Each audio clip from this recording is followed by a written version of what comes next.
फिर उड़ी मुख्तार के परिवार की नींद। मुख्तार के बेटे पर चला बाबा का डंडा। उमर अंसारी की जालसाजी का पर्दाफाश। योगी की पुलिस ने सिखाया सबक।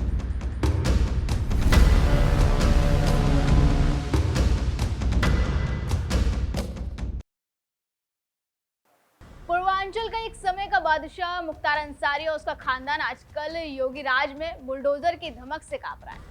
माफिया का साम्राज्य जो कभी गाजीपुर से लखनऊ तक गूंजता था, अब जेल की सलाखों और जब्ती के नोटिसों में सिमट गया है। और माफिया मुख्तार अंसारी के साम्राज्य को ध्वस्त करने का सिलसिला यूपी में अब भी जारी है। माफिया डॉन मुख्तार अंसारी के छोटे बेटे उमर अंसारी को गाजीपुर पुलिस ने लखनऊ के दारुल अफ़शा इलाके से देर रात दबोचा। ये कार्रवाई इतनी जबरदस्त थी कि पूरे पूर्वांचल में एक चर्चा का विषय बन गई। ये गिरफ्तारी एक फर्जीवाड़े के चलते हुई, तो आखिर उमर को क्यों पकड़ा गया, उन्होंने क्या अपराध किया था और उनकी मां अफ़शा अंसारी का इस मामले से पूरा कनेक्शन क्या है, चलिए आपको विस्तार से बताते हैं। उमर अंसारी पर आरोप है कि उन्होंने अपने पिता मुख्तार अंसारी की जब्त संपत्ति को छुड़ाने के लिए कोर्ट में फर्जीवाड़ा किया। गैंगस्टर एक्ट के तहत मुख्तार की प्रॉपर्टी को पुलिस ने पहले ही जब्त कर लिया था। इस संपत्ति को वापस पाने के लिए उमर ने गाजीपुर की जिला अदालत में एक याचिका दायर की, लेकिन ट्विस्ट तब आया जब पता चला कि इस याचिका में उनकी मां अफ़शा अंसारी के हस्ताक्षर थे, जो कि पूरी तरह जाली निकले। उमर ने अपनी मां की फर्जी सिग्नेचर बनाकर कोर्ट को गुमराह करने की कोशिश की। पुलिस ने जांच की तो दस्तावेजों में हस्ताक्षर अफ़शा के पुराने हस्ताक्षरों से मेल ही नहीं खाए। बस फिर क्या, गाजीपुर के मोहम्मदाबाद थाने में उमर और उनके वकील लियाकत अली के खिलाफ धोखाधड़ी, जालसाजी और आपराधिक साजिश की धाराओं में मुकदमा दर्ज हो गया। अब बात अफ़शा अंसारी की। वो लंबे समय से फरार है और उनके खिलाफ लुकआउट नोटिस जारी है। इतना ही नहीं, पुलिस ने उन पर 50,000 रुपए का इनाम भी रखा हुआ है। अफ़शा पर जमीन हड़पने, फर्जी तरीके से प्रॉपर्टी पर कब्जा करने जैसे कई गंभीर आरोप हैं। ऐसे में पुलिस का कहना है कि फरार होने की वजह से अफ़शा का खुद कोर्ट में याचिका दायर करना नामुमकिन था। लिहाजा उमर ने ही अपनी मां अफ़शा अंसारी के मां के सिग्नेचर कॉपी कर लिए। मामले में भारतीय न्याय संहिता 2023 की धारा 319(2), 318(4), 338, 336(3) और 340(2) के तहत मुकदमा दर्ज किया गया है और पुलिस ने इस गंभीर अपराध के चलते आवश्यक कार्रवाई अब शुरू कर दी है। देखिए, जिस तरीके से मुख्तार और उनके परिवार का रिकॉर्ड रहा, उसको देखते हुए कोई बहुत चौंकाने वाली बात नहीं है। अपराधी का बेटा अपराधी होता है। उमर अंसारी ने एक बार फिर साबित कर दिया। मुख्तार अंसारी पर खुद 65 आपराधिक मामले दर्ज थे, जिनमें हत्या, अपहरण, जबरन वसूली, धोखाधड़ी, आपराधिक धमकी और गैंगस्टर एक्ट के तहत मामले शामिल थे।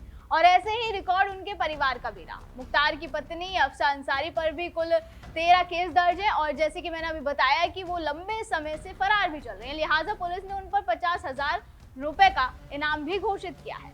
मुख्तार के बड़े बेटे अब्बास अंसारी पर कुल 9 मामले दर्ज है। उन पर भी जबरन वसूली, सार्वजनिक संपत्ति को नुकसान, धोखाधड़ी, जाली दस्तावेजों पर शस्त्र लाइसेंस लेने और भड़काऊ भाषण देने जैसे आरोप है। आपको याद होगा कि 2022 के विधानसभा चुनाव के दौरान भी भड़काऊ भाषण के लिए उन्हें 2 साल की सजा हुई थी और विधायिका से अयोग्य घोषित कर दिया गया था। मुख्तार के भाई अफजाल अंसारी पर कुल 7 केस दर्ज है। उन पर गैंगस्टर एक्ट, सार्वजनिक संपत्ति को नुकसान और दंगा भड़काने के आरोप है। 2007 के गैंगस्टर एक्ट मामले में 10 साल की उन्हें सजा भी हुई थी। मुख्तार के साले की बात करें तो मुख्तार के साले अतीफ रजा उर्फ शर्जील रजा और अनवर शहजाद पर 2 मामले दर्ज है। उन पर गैंगस्टर एक्ट और मनी लॉन्ड्रिंग के आरोप है। अतीफ रजा को 2022 में मनी लॉन्ड्रिंग मामले में ईडी ने गिरफ्तार भी किया था।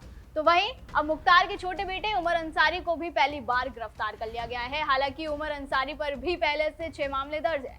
2022 विधानसभा चुनाव के दौरान उन्होंने आचार संहिता का उल्लंघन भी किया था। योगी सरकार ने 2017 में आने के बाद माफिया और अपराधियों के खिलाफ जीरो टॉलरेंस की नीति अपनाकर मुख्तार अंसारी के साम्राज्य को ध्वस्त करने में कड़ी कार्रवाई की, जो अब भी जारी है।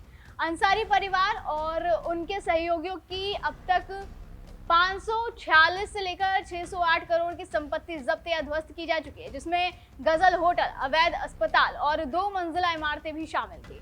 उनको या तो जब्त किया गया या बुलडोजर से ढहा दिया गया। उदाहरण के लिए बता दें कि लखनऊ के जियामऊ में मुख्तार के बेटों उमर और अब्बास की 8000 वर्ग फुट की इमारत को ध्वस्त किया जा चुका है, जो निष्क्रांत संपत्ति पर बनी थी। मतलब उस संपत्ति पर जो भारत के विभाजन के दौरान पाकिस्तान चले गए लोगों द्वारा छोड़ी गई संपत्ति थी। गाजीपुर में गजर होटल की 17 दुकानें और करीब उमेश सिंह का 4 मंजिला मकान भी जमींदोज कर दिया गया है। यही नहीं, मुख्तार के गैंग के 202 सदस्यों पर कार्रवाई की जा चुकी है। 155 पर केस दर्ज है, 156 पर गैंगस्टर एक्ट और 6 पर राष्ट्रीय सुरक्षा अधिनियम यानी एनएसए के तहत कार्रवाई की जा रही है।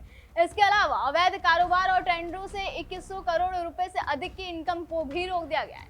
मुख्तार अंसारी, जो पूर्वांचल का कुख्यात माफिया और 5 बार मऊ से विधायक रहे, उसके परिवार और गैंग पर योगी सरकार ने व्यवस्थित तरीके से शिकंजा कसा और अब योगी सरकार की मुख्तार की बेटी उमर पर कार्रवाई ने एक बार फिर दिखा दिया है कि माफियाओं के खिलाफ उनका अभियान ना अभी रुका है और ना ही अभी रुकने वाला है। बहरहाल अब देखना होगा कि इस मामले में उमर से पूछताछ में क्या कुछ नए खुलासे होते हैं। आपका इस खबर पर क्या कहना है दर्शकों, हमें कमेंट करके जरूर बताएं। फिलहाल आज की वीडियो में बस इतना ही, अगली बार फिर होगी मुलाकात। आप देखते रहे JNP इंडिया, हर खबर भरोसे के साथ।